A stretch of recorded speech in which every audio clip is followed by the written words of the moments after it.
इसका अगला एक्सरसाइज, एक चीज़ ध्यान दीजिएगा, इसके पहले वाले वीडियो में हम लोग क्वेश्चन नंबर 11 को सॉल्व किए थे।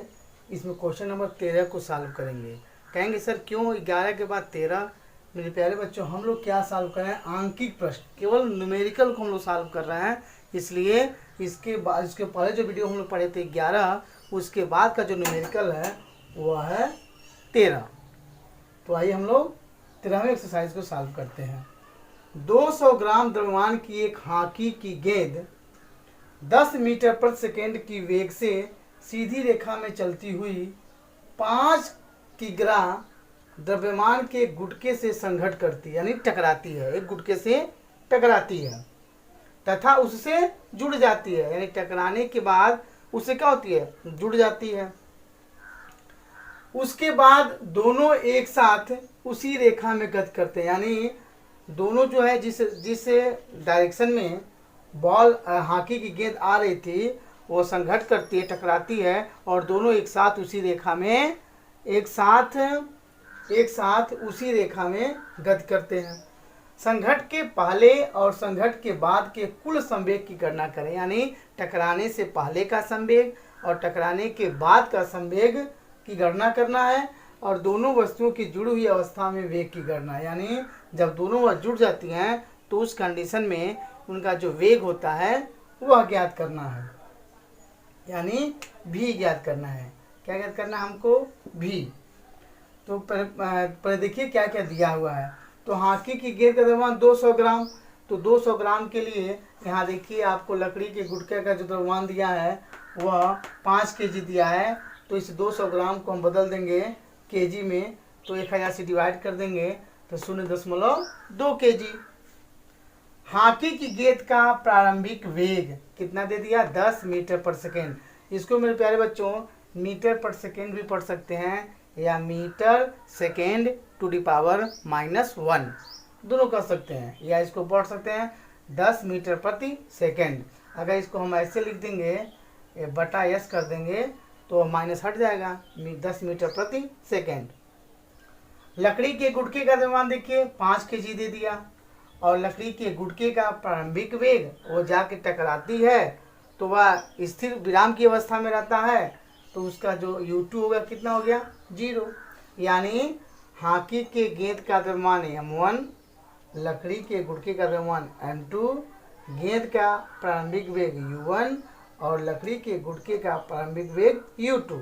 तो देखिए m1 u1 m2 u2 ये हमको पद मालूम हो गया। और जब वह जुड़ जाती हैं तो उस कंडीशन में जो उनकी वेग होती है वह क्या माना गया है? v। तो आइए हम लोग v की वैल्यू को ज्ञात करते हैं। तो किस नियम से? संवेग संरक्षण के सिद्धांत से संघट से पहले का संवेग का योग और संघट के बाद के संवेगों का योग बराबर होता है। तो अब इस वैल्यू को पुट किया जाए। यमो दे कितना दिया है? 0.2 u1 कितना दिया? 10 प्लस m2 कितना दिया? 5, u2 कितना दिया? 0, m1 m2। अब ये है संघट से जब वो जुड़ जाते हैं, तो जुड़ जाने के कंडीशन में आपको बताया था कि यह m1 और ये m2 इंटू क्या हो जाता है? v। यानी जब वो जुड़ने की कंडीशन में होती है तो यह m1 भी और ये m2 भी, यानी v1 और v2 की वैल्यू क्या हो जाती है? v जुड़ जाती है v। तो v कॉमन कर लीजिए। अब इसको ये गुणा करेंगे, 0.2 का गुणा 10 में करेंगे तो केवल 2 हो जाएगा, ये 0 हो जाएगा।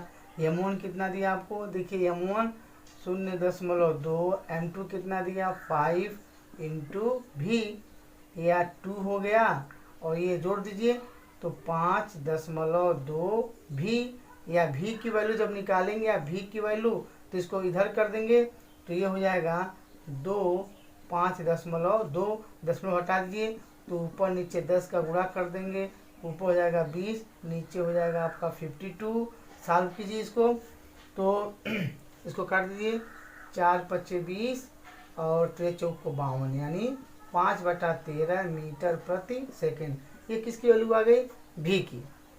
मैं जब भी ध्यान दीजिएगा ये जो फार्मूला बन जाता है, मैं इसके पहले वाले वीडियो में भी आपको बताया था, जब वह जुड़ जाते हैं तो जुड़ने के बाद जो उनका जो वेग होता है, जो वेग प्राप्त होती है v1 v2, वह क्या होती है v हो जाती है। जैसे मान लीजिए अगर ये बॉल है और ये गुटका है, अगर ये दोनों टकरा गए और टकराने के बाद ये दोनों या एक साथ जा रहे हैं तो इस कंडीशन में इन दोनों की जो इसका v1 था इसका v2 था, अब ये दोनों मिलकर के क्या हो जाएंगे v हो जाएंगे, यानी इनकी जो वेलोसिटी हो जाएगी, अंतिम वेलोसिटी दोनों की मिलके क्या हो जाएगी v हो जाएगी, इसलिए यहाँ पे v लिखा गया है। तो v की वैल्यू हमको मालूम हो गई कितना, 5/13 मीटर प्रति सेकेंड।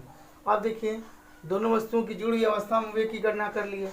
अब पूछा ये है कि संघट के पहले और संघट के बाद का कुल संवेग, तो संख्या है कुल संवेग आपका है p, मान लीजिए p1 m1 u1 m2 u2। तो m1 देखिए कितना है 0.2, v1 10, m2 5, ये हो जाएगा 0। तो ये गुणा करेंगे तो 2, ये आ गया p1 कितना हो गया 2, यानी जो संघट के पहले का संवेग है वह आ गया 2 और संवेग का मात्रा क्या होता है तो किग्रा मीटर प्रति सेकेंड, ये हो गया 2 kg मीटर प्रति सेकेंड। अब देखिए संघट के बाद तो P2 बराबर m1 m2 इंटू क्या था v, तो m1 m2 कितना हो गया तो ये 0.2 प्लस ये हो गया आपका 5 इंटू v को कितना निकल गया 5/13, तो सॉल्व कर दीजिए 5.2 गुणे 5/13 डिवाइड कर देंगे 0.4, 4×5 कितना हो गया ये 2, ये भी 2 आ गया कितना 2 kg मीटर प्रति सेकेंड, ये भी आ गया। यानी संघट के पहले का संवेग और संघट के बाद का संवेग दोनों बराबर होता है किस सिद्धांत से, तो समय संचरण के सिद्धांत से। तो किसी एक का आप निकाल करके बता देंगे कि संघट के बाद भी उतना ही इसकी संघट के बाद भी वही इसका संवेग आएगा जो संघट के पहले का संवेग आया। देखिए यहाँ पर P1 और P2 की वैल्यू सेम आ गई। 14वां सवाल है न्यूमेरिकल, उसको सॉल्व किया जाए। 10 ग्राम द्रव्यमान की एक गोली सीधी रेखा में 150 मीटर प्रति सेकेंड के वेग से चलकर एक लकड़ी के गुटके से टकराती है। कोई मान लीजिए मेरे प्यारे बच्चों 10 ग्राम द्रव्यमान की एक छोटी सी कोई गोली है, जो इसकी जो वेग दिया है, इसका जो वेग दिया है वह वेग है 150 मीटर प्रति सेकेंड और जो इसका मास है वह कितना है 10 ग्राम का। अब ये ऐसे मूव करते हुए गति करते हुए एक लकड़ी के गुटके से जा करके लकड़ी के गुटके से टकराती है और 0.03 सेकेंड के बाद रुक जाती है। जब ये जा करके इसको ऐसे ये टकराती है, ध्यान रखिएगा, जब ये टकराती है तो कितने सेकेंड के बाद, तो 0.03 सेकेंड के बाद रुक जाती है। गोली लकड़ी को कितनी दूरी तक भेदेगी, यानी ये जो गोली है वह इस लकड़ी को कितनी दूरी तक, यानी कितनी दूरी तक इसको क्या करेगी भेदेगी। ये क्या करना कितनी दूरी तक इसको भेद रही है, यस ठीक। और क्या लकड़ी के गुटके द्वारा गोली पर लगाए गए बल। अब देखिए निश्चित है क्रिया प्रतिक्रिया के नियम को सामने पढ़े हैं, न्यूटन के गति विषयक तृतीय नियम, क्रिया प्रतिक्रिया का नियम। अगर ये गोली इस पे फोर्स लगाती है तो लकड़ी का गुटका भी इस पे फोर्स लगाएगा। तो यही पूछ रहा है कि लकड़ी के गुटके द्वारा गोली पर लगाए गए बल के परिमाण की गणना कीजिए, यानी यह कितना फोर्स लगाता है इस साइड में। यही प्रश्न है, मेरे ख्याल से आपको समझ में आ गया होगा कि 10 ग्राम द्रव्यमान की एक गोली सीधी रेखा में इतने मीटर के वेग से चलकर एक लकड़ी के गुटके से टकराती है और इतने सेकेंड के बाद रुक जाती है। गोली लकड़ी को कितनी दूरी तक भेदेगी, यानी ये जो गोली है वो लकड़ी को कितनी दूरी तक उसको भेदेगी। लकड़ी के गुटके द्वारा गोली पर लगाए गए बल के परिमाण की गणना कीजिए। अब आइए जो जो व्यंजक हमको प्राप्त है उसको देखा जाए। गोली का द्रव्यमान m 10 ग्राम, तो 10 ग्राम को आप केजी में बदल देंगे, 1000 से भाग कर देंगे 10.01 kg। गोली का प्रारंभिक वेग कितने वेग से जाती है, 150 मीटर प्रति सेकंड के वेग से जाती है, किंतु जब गोली जब जा कर के इसको टकराती है तो इसका अंतिम वेग कितना हो गया, 0 हो जाएगा। तो v शून्य हो गया। कितने सेकेंड के बाद रुकती है, तो 0.03 सेकेंड इसका टाइम दे दिया। तो हमको ज्ञात करना है कि कितनी दूरी तक, हमको यस ज्ञात करना है, ध्यान दीजिएगा, यस दूरी ज्ञात करना है। तो दूरी के लिए हम लोग दो गत के समीकरण पढ़े हैं। पहला कि s बराबर U T plus half A T square और v स्क्वायर बराबर यू स्क्वायर प्लस 2as। इन दोनों से समीकरणों से हम s की वैल्यू को निकाल सकते हैं। तो जो आपको कैलकुलेशन आसान हो उससे आप s की वैल्यू को निकाल सकते हैं, चाहे दूसरे समीकरण से चाहे तीसरे समीकरण से। तो हम तीसरे समीकरण से निकाल रहे हैं।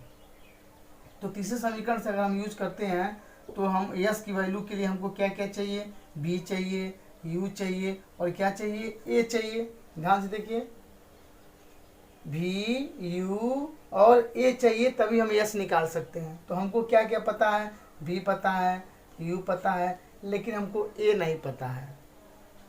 और यदि हम दूसरे समीकरण का प्रयोग करते हैं तो भी हमको क्या चाहिए, u चाहिए, t चाहिए और a चाहिए। यानी दोनों कंडीशन में हमको a चाहिए। तो सबसे पहले हम लोग क्या करेंगे, a यानी त्वरण ज्ञात करेंगे। क्या ज्ञात करेंगे, त्वरण a ज्ञात करेंगे। किस समीकरण से, गद के प्रथम समीकरण से, v बराबर u प्लस ए टी से। तो v की वैल्यू 0 हो गई, u की वैल्यू 150 हो गई, a और t की वैल्यू 0.03। यहाँ हम लोग किसका मान निकालना है, a का। तो हम इसको इधर करेंगे तो -0.03 a हो जाएगा, 150 a की वैल्यू। तो हम चाहें तो माइनस का गुणा करके इधर माइनस कर सकते हैं, ये प्लस हो सकता है। तो a बराबर -150 बटा 0.03। अब इसको हम लोग जब सॉल्व करेंगे तो आप चाहें तो ऊपर नीचे 100 का गुणा कर देंगे तो दशमलव हट जाएगी। तो जब 100 का गुणा करेंगे तो ऊपर 15 हो जाएगा और नीचे 3 हो जाएगा, भाग करेंगे तो कितना जाएगा, 5000। यानी जो a की वैल्यू आ गई -5000 मीटर पर सेकेंड स्क्वायर, यानी अवमंदन हो रहा है। यहाँ देखिए a का मान किसी में आ गया, माइनस में आ गया ना, ऋणात्मक आ गया। तो ऋणात्मक जो त्वरण आती है उसको बोलते हैं अवमंदन। अब देखिए, अब a की वैल्यू निकल गई। तो आप चाहो तो आप दूसरे का प्रयोग कर सकते हो, तीसरे का प्रयोग कर सकते हो और निकाल सकते हो s की वैल्यू, जो हमको यह पूछा है कितनी दूरी तक भेदेगी। तो हम तीसरे का प्रयोग किए हैं गत के तीसरे समीकरण से। आप दूसरा भी कर सकते हो क्योंकि सब पता है हमको, u t a t सब पता है, यहाँ पर हमको सब पता है। तो गत के तीसरे समीकरण से v स्क्वायर बराबर यू स्क्वायर प्लस 2as। तो इस समीकरण को थोड़ा सा और सॉल्व कर लीजिए। v को 0 भर देंगे, यहाँ से इसको पक्षांतर कर देंगे तो -2as बराबर यू स्क्वायर। अब इसमें मान को पुट कर दीजिए, -2 रहेगा a की वैल्यू, -5000 इंटू यस और u इसका मतलब का 150 का वर्ग, 150 हमको यह s ज्ञात करना है। तो इन बाकी को पक्षांतर करेंगे तो माइनस क्या हो जाएगा, प्लस। तो प्लस, तो ये 150 से 50 और ये दो नीचे आ गए, 2 गुणे 5000। अब इसको हम लोग सॉल्व करेंगे तो 1 2 शून्य से 2 शून्य कट गया, ये 15 ये 15 2 गुणे 50 है। तो आप यहाँ लिख सकते हो 15 गुणे 15 और 2 गुणे 50। सॉल्व कीजिए तो 5 3 15, 5 10 50, फिर 5 3 15 और 5 दूना 10, यानी ये समझ कितने, 3 तरीका 9, 2 दूना 4, भाग करेंगे 9/4। तो 4 दूना 8, 1 4 दूना 8, 4 5 20, यानी कितना आ गया, कितनी दूरी तक उसको भेदेगी, तो 2.25 मीटर तक। यहाँ अब देखिए, अब क्या पूछा है, बल के गोली पर लगाए गए बल, यानी गोली जब ऐसे आगे बढ़ती है और गुटके पे टकराती है तो गुटका जो है वो लगाती है, कितना बल लगाती है, तो यह बराबर यम से, यम कितना है देखिए, तो 0.01, ठीक है। और त्वरण कितना निकाले हम लोग, -5000, देखिए -5000। अब इसको सॉल्व कर लीजिए तो यह आपका आ जाएगा 0.01 साफ हो जाएगा, -50 न्यूटन। यानी जो लकड़ी है वह गोली पे कितना फोर्स लगाती है, तो -50 न्यूटन। माइनस क्या बताता है, गोली के दिशा के ठीक विपरीत लकड़ी का जो गुटका है वो बल लगाता है, कितना, तो -50 न्यूटन। इसका 15वां क्वेश्चन देखिए, एक वस्तु जिसका द्रव्यमान 1 kg है 10 मीटर पर सेकेंड के वेग से एक सीधी रेखा में चलते हुए विरामावस्था में रखे 5 केजी द्रव्यमान के एक लकड़ी के गुटके से टकराती है। ठीक है, एक वस्तु है जिसका द्रव्यमान 1 केजी है और वह 10 मीटर पर सेकेंड के वेग से एक विरामावस्था में रखे लकड़ी के गुटके से टकराती है, जबकि उस लकड़ी का जो द्रव्यमान है वह 5 केजी है। उसके बाद दोनों साथ साथ उसी सीधी रेखा में गति करते हैं। संघट के पहले तथा बाद के कुल संवेगों की गणना करें। आपस में जुड़े हुए संयोजन के वेग की भी गणना करें। यानी मान लो बच्चों, एक कोई वस्तु है और यहाँ पे एक लकड़ी का गुटका रखा गया है। ठीक है, तो ये जो है इसका जो मास है वह 1 केजी है, इसका वेलोसिटी 10 मीटर पर सेकेंड है और ये ऐसे गति करती हुए इसके पास जाती है। तो जब ये इसके पास जाती है तो जाने पर ये इसके टकराती है और टकराने के बाद उनका जो संयोजन होता है यानी वो जुड़ जाते हैं। तो जुड़ने के बाद जो वेग होता है मान लीजिए कितना है, वो v है। यही v हमको निकालना है और इसका प्रारंभिक वेग u1 आपको दे दिया, कितना देखिए 10 मीटर प्रति सेकेंड, जबकि इसका जो विरामावस्था में है तो इसके लिए जो u2 है कितना हो जाएगा 0। इसका u1 इसका u2 0 हो गया। इसका जो मास है m2 ये आपको दे दिया, कितना दिया है 5 केजी, और इसका जो द्रव्यमान m1 है वो आपको कितना दे दिया 1 केजी। तो आपको ज्ञात करना है कि जब ये दोनों जुड़ जाते हैं तो जुड़ने के बाद जो वेग है उस वेग का मान ज्ञात करना है और संघट के पहले का संवेग और संघट के बाद का कुल संवेग कितना होता है। तो आपको बताया गया है संवेग संरक्षण के सिद्धांत से कि संघट के पहले के संवेग का योग और संघट के बाद के संवेग का योग आपस में बराबर होता है। चलिए इसको हम वैल्यू को ज्ञात किया जाए। m1 देखिए, तो संवेग संरक्षण के सिद्धांत से m1 u1 plus m2 u2 बराबर m1 v1 plus m2 v2। मान को यहाँ रखा जाए। m1 कितना है 1 केजी, u1 देखिए कितना है 10, m2 कितना है 5, u2 कितना है 0। m1 v1 plus m2 v2। तो मेरे प्यारे बच्चों m1 प्लस m2 और मैं आपको पहले बता दिया ये क्या हो जाता है v। जब वो दोनों साथ साथ जुड़ जाते हैं, संयोजित हो जाते हैं, देखिए जुड़े हुए संयोजन की वेग की भी गणना करें। तो जब ये संयोजित हो जाते हैं तो उनकी जो वेलोसिटी क्या हो जाती है v हो जाती है। तो यहाँ से जो m1 v1 था m1 भी, m2 v2 था m2 भी, v को हम कॉमन कर सकते हैं। अब ये हो जाएगा आपका 10, ये शून्य हो जाएगा। m1 की वैल्यू भरिए तो m1 1 है, m2 कितना है 5 है, m1 m2 5 और ये हो जाएगा v या 10 बराबर 6v या v की वैल्यू हो जाएगी 10/6 या 2 25 10 2 तिहाई 6 यानी 5/3 मीटर प्रति सेकेंड। ये होगी v की वैल्यू। अब देखिए संघट के पहले का संवेग कितना है 10 p/mv से। तो संघट के पहले अगर चाहें तो बारी बारी से आप निकाल सकते हैं, नहीं तो आप लिख दीजिए संवेग के संघट के पहले का जो संवेग है वही संवेग संघट के बाद होगा।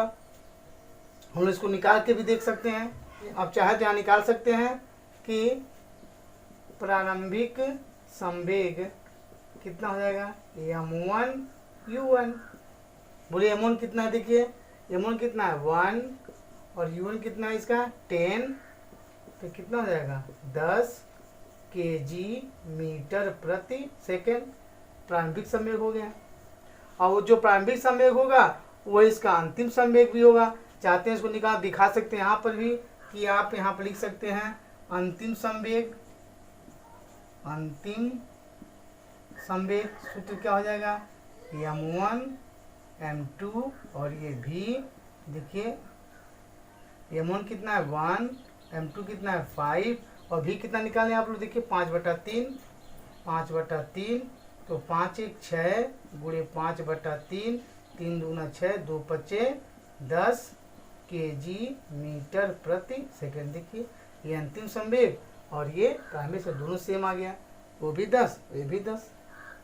तो यहाँ दो प्रश्न पूछा था, संघट के पहले का बाद का कुल संवेग की गणना करें तो कितना हो जाएगा 10 केजी मीटर प्रति सेकेंड और आपस में जुड़े हुए संयोजन के वेग की भी गणना की। तो जब वो आपस में मिलते हैं, जुड़ते हैं, तो उसमें उसका वेग कितना है, 5/3 मीटर प्रति सेकेंड। बच्चों इसका जो 16वां एक्सरसाइज है उसको सॉल्व किया जाए। 100 का वेग समान त्वरण से चलते हुए 6 सेकेंड में 5 मीटर प्रति सेकेंड से 8 मीटर प्रति सेकेंड हो जाता है। वस्तु के पहले और बाद के संवेगों की गणना करें। उस बल के परिमाण की गणना करें जो उस वस्तु पर आरोपित है। यानी हमको दो चीज़ पूछा है। पहला कि आपको संवेग बताना है पहले और बाद का, और पुनः आपको बताना है कि बल के परिमाण की गणना करना, उस पर कितना बल लग रहा है। तो प्यारे बच्चों, पहले यह देखा जाए कि इस न्यूमेरिकल में हमको क्या क्या दिया गया है। तो देखिए 100 केजी द्रव्यमान की एक वस्तु, यानी वस्तु का द्रव्यमान m कितना दे दिया, 100 केजी। अब देखिए उसका दो वेलोसिटी दिया हुआ है, मतलब दो वेग, एक प्रारंभिक और एक अंतिम। तो वह क्या है, 5 मीटर प्रति सेकेंड से 8 मीटर प्रति सेकेंड हो जाता है। तो पहला जो इसका वेग है, प्रारंभिक वेग u, जिसको हम u से प्रदर्शित करते हैं, 5 मीटर प्रति सेकेंड। और दूसरा देखिए जो उसका वस्तु का अंतिम वेग है वह कितना है, तो 8 मीटर प्रति सेकेंड। यानी हमको m भी मिल गया, u भी मिल गया और v भी मिल गया। तो हम लोग क्या ज्ञात कर सकते हैं, वस्तु का प्रारंभिक संवेग, हम लोग पढ़े थे संवेग बराबर p बराबर mv। तो यहाँ पे प्रारंभिक और अंतिम दो वेग दिया है, दो वेलोसिटी आया है।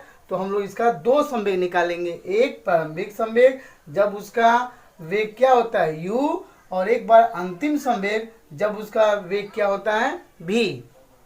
तो देखिए तो वस्तु का प्रारंभिक संवेग यानी p बराबर जो लोग सूत्र पढ़े हैं mv, उसके जगह पर हो जाएगा mu, क्योंकि यहाँ पे u प्रारंभिक वेग है।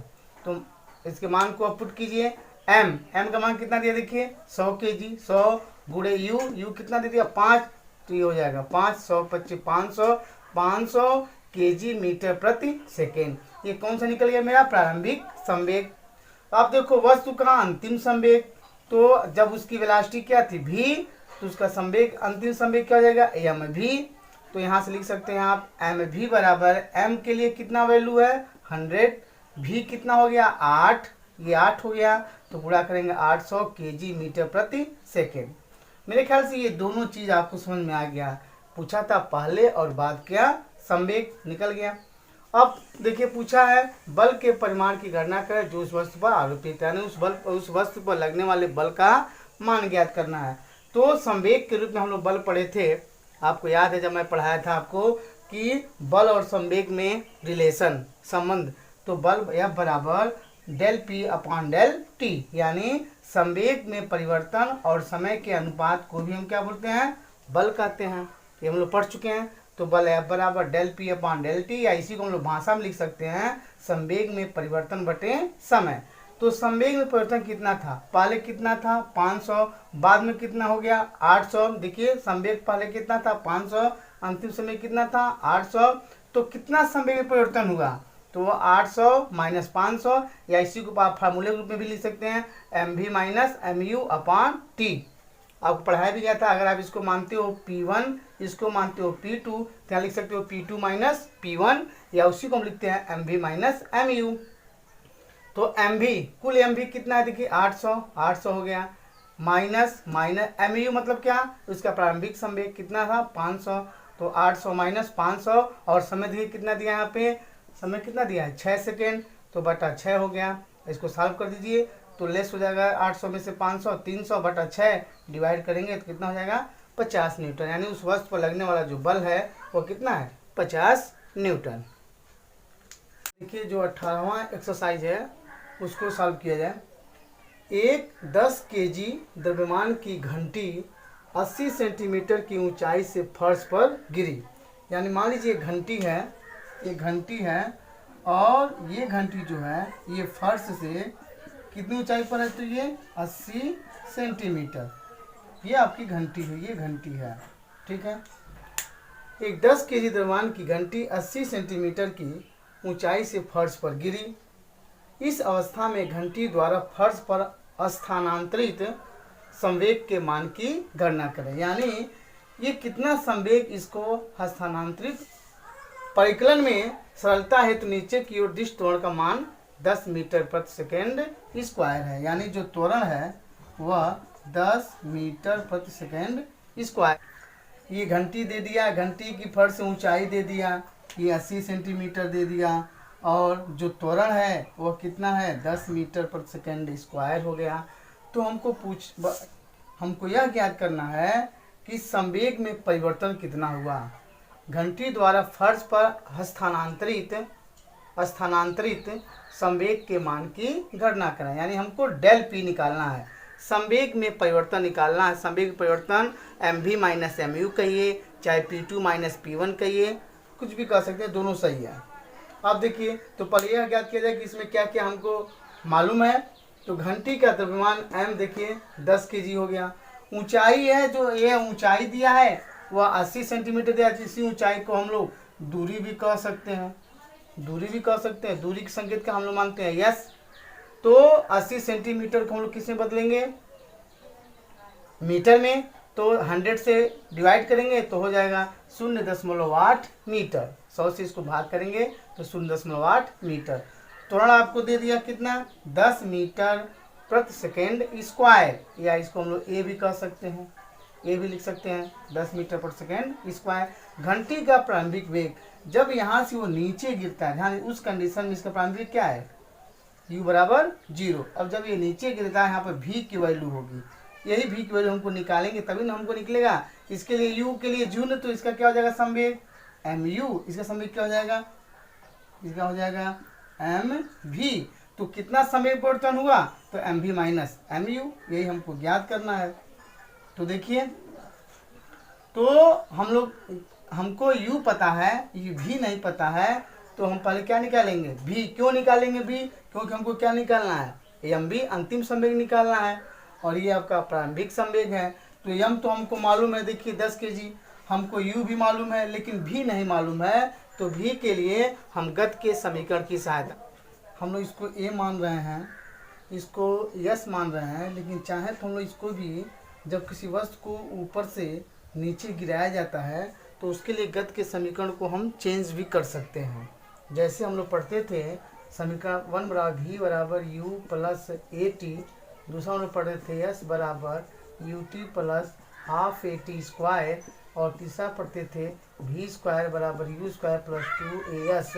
तो यहाँ से हम लोग समीकरण को चेंज करते हैं। यह एक रेखीय गति के लिए है, एक रेखीय गति के लिए समीकरण है। लेकिन अगर किसी वस्तु को हम ऊपर से नीचे गिराते हैं, नीचे से ऊपर फेंकते हैं, तो इस कंडीशन में इस इक्वेशन को हम लोग चेंज करके, और जब किसी वस्तु को हम ऊपर से नीचे फेंकते हैं तो ये जो a है वह क्या बन जाता है, गुरुत्वीय त्वरण। यह रेखीय त्वरण है, और वहाँ पे गुरुत्वीय त्वरण क्या बन जाता है, a क्या बन जाता है, g बन जाती है, और जो s होता है दूरी, वह क्या बन जाती है, h बन जाती है। और जब ऊपर से नीचे गिरती है तो चिन्ह होता है प्लस, और जब नीचे से ऊपर फेंकते हैं तो चिन्ह क्या हो जाता है, माइनस, क्योंकि गुरुत्वीय त्वरण g जो है वो चेंज हो जाती है। नीचे से अगर ऊपर तो ये माइनस g हो जाता है, और जब ऊपर से नीचे तो ये प्लस g हो जाता है। तो उस कंडीशन में अगर हम इसको समीकरण को लिखना है कि जब कोई वस्तु ऊपर से नीचे गिरती है, ध्यान से देखिएगा, ऊपर से अगर कहाँ गिरती है, नीचे, यानी ऊपर से अगर नीचे गिरती है तो समीकरण क्या बन जाएगा, पहला बोलिए v बराबर u प्लस gt, दूसरा क्या बन जाएगा, h बराबर ut plus half gt square, और तीसरा क्या बन जाएगा, v स्क्वायर बराबर u स्क्वायर प्लस 2gh।